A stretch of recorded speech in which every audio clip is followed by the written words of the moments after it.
প্রিয় নবী ছাড়া দুনিয়া আখিরাতে দোনো জাহানে মুক্তি নাই। ঠিক না ঠিক? প্রিয় নবী ছাড়া দুনিয়া আখিরাতে দোনো জাহানে মুক্তি নাই। কারো যদি মুক্তি পেতে হয়, দুনিয়া আখিরাতে শান্তি পেতে চাই, তাহলে প্রিয় নবীকে লাগবে, প্রিয় নবীর ভালোবাসা লাগবে। ঠিক না ঠিক? প্রিয় নবীকে ছাড়া দুনিয়াতে শান্তি, কবরে শান্তি, হাসরে শান্তি, নসরে শান্তি, কোথাও শান্তি নাই। গভীর মনোযোগ। আমার আলোচনা আজকে অন্যদিকে, খুবই গুরুত্বপূর্ণ আলোচনা করার জন্য চিন্তা করছি। আমার আগের বক্তা আলোচনা করেছেন আহলে বাইতের শান। আমি সে আলোকে আরো কিছু বক্তব্য আপনাদের সম্মুখে তুলে ধরতে চাই। শুনতে রাজি আছেন তো সবাই? আমার সামনে সকল রেফারেন্স, আমি শুধুমাত্র কয়েকটি রেফারেন্স আপনাদের সম্মুখে তুলে ধরব।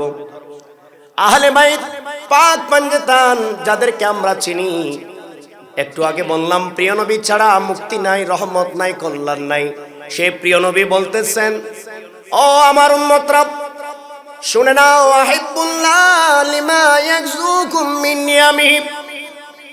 তিরমিজি শরীফের হাদিস, আল্লাহর প্রিয় নবী বলেন, তোমরা আল্লাহকে ভালোবাসো, কেননা আল্লাহ তোমাদেরকে নিয়ামত রহমত দান করেন।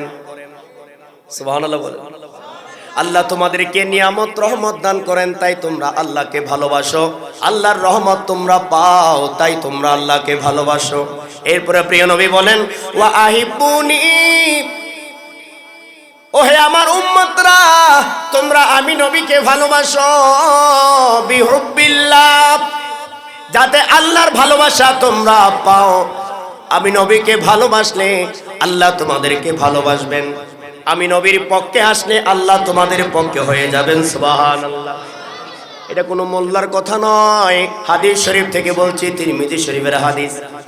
এরপরে প্রিয় নবী বললেন ৩ নম্বর কথা, খুবই গুরুত্বপূর্ণ, ওয়া আহিব্বু আহলা বাইতি, ওহে আমার উম্মতরা শুনে নাও, কিয়ামত পর্যন্ত যত উম্মত দুনিয়াতে আসবে সকল উম্মতকে উদ্দেশ্য করে প্রিয় নবী বললেন, ওহে আমার উম্মতরা তোমরা আমার আহলে বাইতকে ভালোবাসো।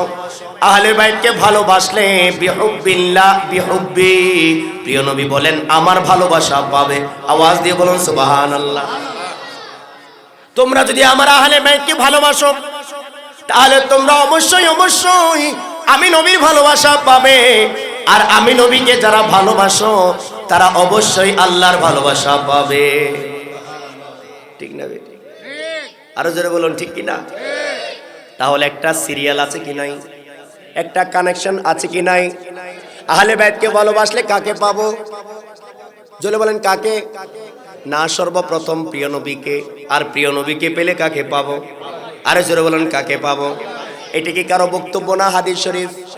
তাহলে এটা মানতে হবে না ফেলে দিতে হবে? অবশ্যই মানতে হবে। হাদিস শরীফ সহিহ হলে সেটা আমাদের মানতে হবে, কেননা এই হাদিস শরীফটা এমনিতে আসে নাই, কোরআন শরীফ থেকে আসছে। সুবহানাল্লাহ বলেন। আল্লাহর কোরআন কি বলে আমরা একটু দেখে আসি। আল্লাহ রাব্বুল আলামিন কোরআনে পাকে কি বলেন? কুল লা আসআলুকুম আলাইহি আজরান ইল্লাল মাওয়াদ্দাতা ফিল কুরবা। সূরা আশ-শুরা 23 নম্বর আয়াত। আয়াত শরীফটা একেবারে কমন, সাধারণ, সবাই জানে।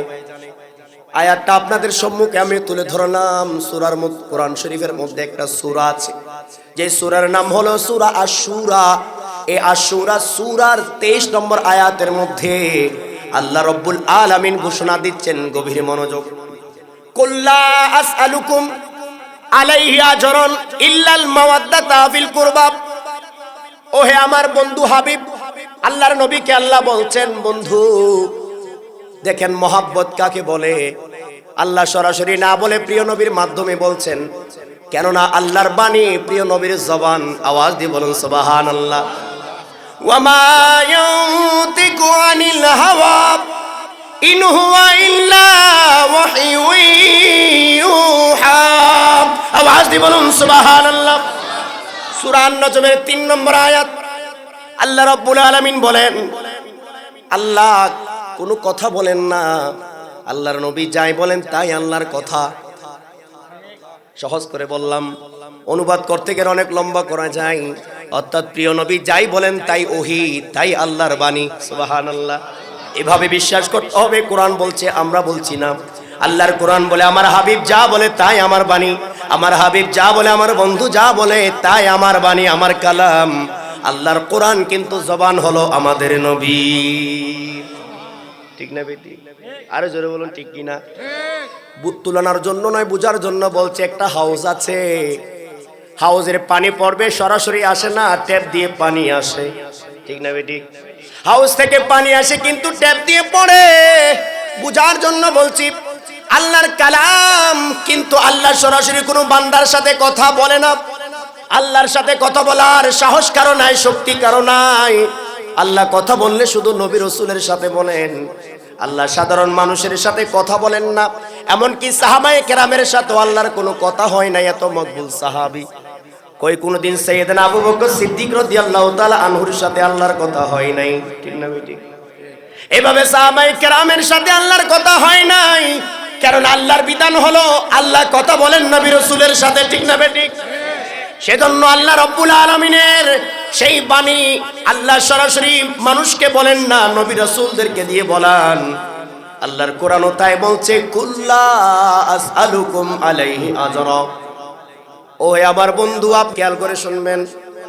ও হে আমার বন্ধু, আপনি বলে দিন, লা আসআলুকুম আলাইহি আজরা, আমি তোমাদের মধ্যে তোমাদের কাছ থেকে আমি কোনো প্রতিদান চাই না।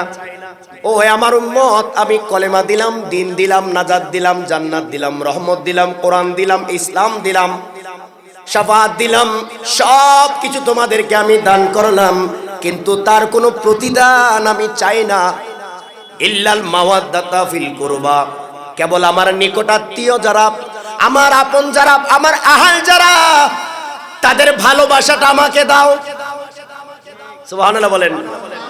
আল্লাহর কলেমা দিলেন প্রিয় নবী, দিন দিলেন প্রিয় নবী, ইসলাম দিলেন প্রিয় নবী, কোরআন দিলেন প্রিয় নবী, সব কিছু দান করলেন প্রিয় নবী। আল্লাহর প্রিয় নবী দান করার পরে আল্লাহর প্রিয় নবী আমাদের কাছে কি চাইলেন? টাকা নয়, পয়সা নয়, গরু নয়, ছাগল নয়, ঘর নয়, বাড়ি নয়। ঠিক না বেটি? একটাই জিনিস চাইলেন, সেটা হলো প্রিয় নবীর পরিবারের প্রতি ভালোবাসা। এটা আমার কথা নয়, কোরআন। চাওয়াটা মূলত প্রিয় নবীর না কার? বলেন না, চাওয়াটা কার? খেয়াল করবেন, প্রিয় নবীর মাধ্যমে চাচ্ছে যাতে কানেকশনটা ঠিক থাকে। আমার আপনার আহালকে কেউ ভালোবাসলে সে আমাকে পাবে, এটা যাতে আমরা বুঝতে পারি। তাই প্রিয় নবীকে মাধ্যম করে বলছেন, আপনি আপনার উম্মতদেরকে, আমার বান্দাদেরকে বলুন, কিয়ামত পর্যন্ত যারা আসবে সবাইকে ডিক্লার দিয়ে দিন, তারা যাতে আপনার পরিবার, আপনার আহলে বাইতকে ভালোবাসে। সুবহান। গভীর মনোযোগ।